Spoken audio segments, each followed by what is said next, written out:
Hallo zusammen, Wärmepumpe. Ja, das ist so ein Thema, da gibt es sehr viele Meinungen dazu. Zu laut, zu teuer, geht bei mir nicht und so weiter. Das schauen wir uns heute einmal genauer an.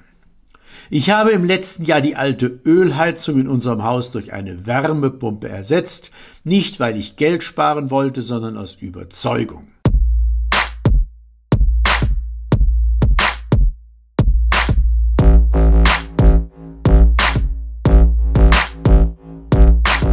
Der Winter ist noch nicht zu Ende, aber ich kann euch heute schon sagen, mit welchen Eckdaten ihr bei einem 30 Jahre alten Haus rechnen könnt. Ich werde euch zunächst noch einmal das Prinzip der Wärmepumpe erklären, auf Verbräuche, Investitionen und Kosten zu sprechen kommen und wenn ihr es schafft, bis zum Ende dabei zu bleiben, gibt es für die Interessierten unter euch noch ein spezielles Angebot. Also bleibt dran!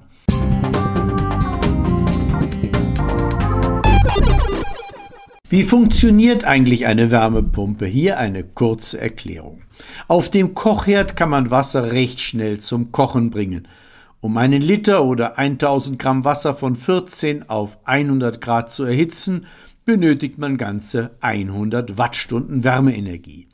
Mit einem 500 Watt Tauchsieder dauert das 12 Minuten. Wenn wir Wasser allerdings zum Verdampfen bringen wollen, wird ungleich mehr Energie benötigt. Mit 100 Watt schafft man gerade einmal 160 Gramm. Um einen ganzen Liter Wasser in Dampf zu verwandeln, muss man 627 Wattstunden aufbringen. Das würde mit diesem Tauchsieder 1,25 Stunden dauern. Beim Wechsel des Aggregatzustandes werden also große Mengen Energie benötigt oder freigesetzt. Der Siedepunkt ist temperatur- und druckabhängig, wie man hier am Beispiel von Propan sieht, das unter Normaldruck bei minus 42 Grad flüssig wird. Komprimiert man das Gas aber auf mehr als 8,3 bar, wird es schon bei 20 Grad flüssig. Reduziert man den Druck dann wieder, entzieht das flüssige Gas seiner Umgebung eine entsprechende Menge Wärme, um wieder gasförmig werden zu können. Dieses Prinzip nutzt die Wärmepumpe. Hier ein Versuchsaufbau. Die linke Spirale ist die bei niedrigem Druck 2 bar mit gasförmigem Kältemittel gefüllte Seite, die rechte Spirale die bei hohem Druck 15 bar mit flüssigem Kältemittel gefüllte Seite der Wärmepumpe. Der Kompressor verdichtet das Kältemittel aus der linken Spirale auf die besagten 15 bar. Es wird dadurch flüssig und heiß, ganze 44,7 Grad. Diese Wärme kann mit der rechten Spirale zum Heizen genutzt werden. Über ein Expansionsventil wird der Druck wieder reduziert und das Kältemittel wieder gasförmig. In diesem Versuchsaufbau kühlt es dabei auf minus 5 Grad ab. Während es durch die linke Spirale strömt, entzieht das Gas der Umgebung Wärme, wodurch seine Temperatur wieder auf plus 2 Grad ansteigt, bevor das Kältemittel erneut im Kompressor verdichtet wird. Es gibt bei einer Wärmepumpe also eine warme Seite, die zum Heizen genutzt wird, und eine kalte Seite, die einer Zufuhr von Umweltwärme bedarf. Dies kann die Außenluft, das Erdreich oder eine andere Wärmequelle sein. Allerdings kommt es bei einer Luftwärmepumpe zur Vereisung des Verdampfers bei niedrigen Temperaturen. Dann wird der Kreislauf für kurze Zeit umgedreht und das Eis abgetaut. Das kostet aber Effizienz, weshalb Luftwärmepumpen mehr Strom brauchen als Erdwärmepumpen. Ich werde mich heute dennoch auf die Luftwärmepumpe beschränken, denn eine Tiefenbohrung hätte vor unserem Haus 11.000 € gekostet. Und wir hätten mindestens 2 Bohrungen benötigt. Aber auch für das Heizen selber gibt es verschiedene Alternativen. Man kann direkt die Luft in den Räumen erwärmen oder aber das Heizungswasser, das dann über Heizkörper oder eine Fußbodenheizung die Räume erwärmt. Deshalb unterscheidet man zwischen Luft-Luft und Luft-Wasserwärmepumpen. Zu Luft-Luft-Wärmepumpen hat Andreas Schmitz im Januar einen sehr guten Beitrag veröffentlicht, den ich euch unten verlinkt habe. Ich berichte heute über meine Erfahrung mit einer Luft-Wasserwärmepumpe. Das Entscheidende bei der Auswahl der Wärmepumpe war für mich der Wirkungsgrad. In dem Versuchsaufbau erzeugt man mit 1 Kilowattstunde Strom, die der Kompressor benötigt, 4 Kilowattstunden Wärme. Das ist ein Faktor von 4. Andreas Schmitz hat hierzu in dem erwähnten Video einen Vergleich verschiedener SCOP-Werte angestellt. SCOP stellt einen Mittelwert der gezeigten Faktoren bei verschiedenen Außentemperaturen dar. Andreas vergleicht 3 Luft-Luftwärmepumpen blau mit 3 Luft-Wasserwärmepumpen rot. Die Wirkungsgrade liegen zwischen 4,3 und 5,5. Im Markt werden aber auch Wärmepumpen mit einem SCOP von weniger als 4 angeboten. Darauf sollte man also achten. Wichtig war für mich auch das Kältemittel, denn ich habe in der Kältetechnik gearbeitet und kenne die Diskussionen um Umweltschädlichkeit bis hin zu Verboten. Gängige Kältemittel für Wärmepumpen sind R410A, R32 und R290, besser bekannt als Propan.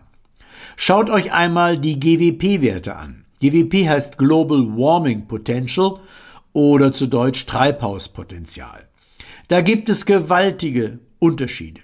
2088 bei R410A, 675 bei R32 und nur 3 bei Propan.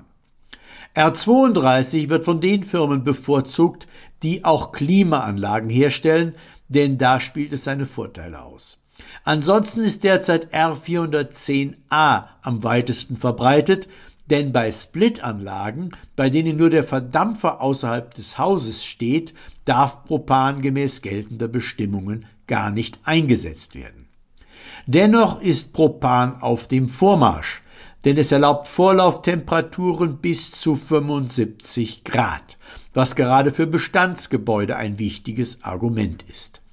Dazu muss man allerdings das gesamte Aggregat, also warme und kalte Seite, im Außenbereich aufstellen. Man nennt das Monoblock. Das Haus wird also direkt mit warmem Wasser versorgt. Entsprechende Maßnahmen müssen sicherstellen, dass die Zuleitungen im Winter nicht einfrieren.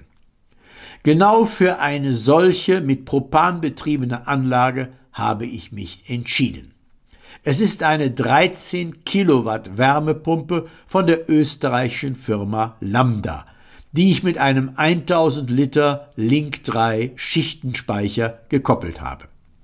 Ihr seht, ich war bereit, viel Geld auszugeben, um qualitativ möglichst hochwertige Komponenten zu erhalten.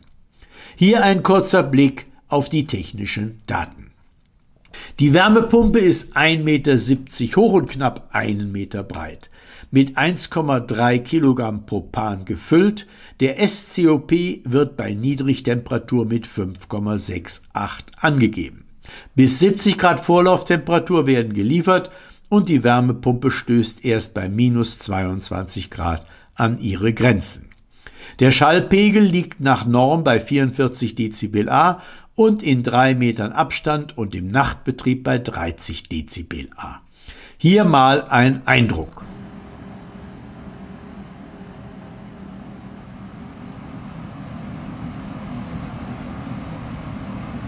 So, jetzt machen wir mal eine Geräuschprobe. Es war eine ziemlich kalte Nacht.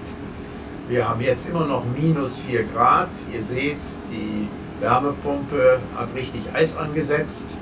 Und ihr hört jetzt selber das Geräusch. Das heißt, ich hoffe, ihr hört mich und das Geräusch nur leise im Hintergrund. Ich will damit sagen, wir sind im Prinzip sehr zufrieden. Alle Unkenrufe, die wäre so laut, haben sie nicht bewahrheitet. Hier ist unser kleines WC und wenn man dort drin ist und das Fenster zu ist, hört man die Anlage im Prinzip nicht. Hier eine aktuelle Aufzeichnung vom 16. März. Bei 5,8 Grad Außentemperatur läuft die Anlage mit knapp 20% Auslastung und produziert mit einer Stromaufnahme von 0,6 Kilowattstunden 3,6 Kilowattstunden Wärme. Die Temperatur ist im Vorlauf 35,2 Grad, im Rücklauf 32,2 Grad. Dann folgt das Expansionsventil, die Gastemperatur sinkt auf 4,4 Grad. Die Wärmepumpe verarbeitet auch die Wetterprognose und kann, das muss ich noch nachrüsten lassen, mit der PV-Anlage kommunizieren. Hier noch ein Blick auf den Schichtenspeicher. Der Puffer für den Heizbetrieb wird gerade auf Temperatur gebracht.